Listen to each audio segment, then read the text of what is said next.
सकाळी सकाळी ना असं स्वतःच्या झाडाची फ्रेश अशी फुलं तोडून देवाला वाहण्यात किती आनंद असतो ना. पण मला मात्र पुण्याला विकत फुलं घ्यावी लागतात.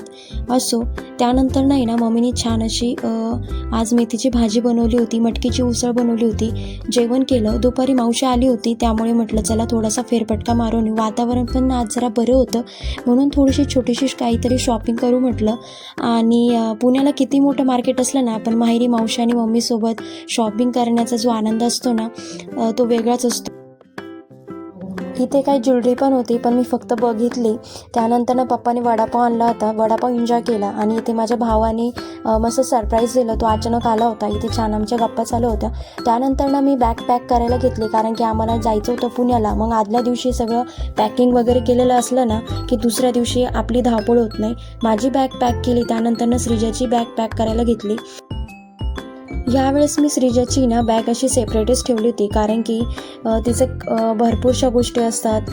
तिचे डेली यूजचे कपडे, कुठे येण्या जाण्याचे कपडे, तिचे औषधं, खूप काही असतं. त्यामुळे मी तिची ह्यावेळेस बॅग सेपरेटच ठेवली होती. कारण मी श्रीजाचे ना बऱ्यापैकी म्हणजे जे महत्त्वाचे जे मेडिसिन्स लागतात ना, ते ॲटलिस्ट मी सोबत ठेवत असते. बेबी विक्स झालं, तिचे ड्रॉप झाले डेली जे मी तिला देत असते ते, परत पॅरासिटामॉल झालं, असे काही महत्त्वाचे मेडिसिन्स मी सोबत ठेवत असते. त्यानंतर ना रात्रीच्या जेवणामध्ये मम्मीने खिचडी बनवली होती. मस्त खिचडी एन्जॉय केली.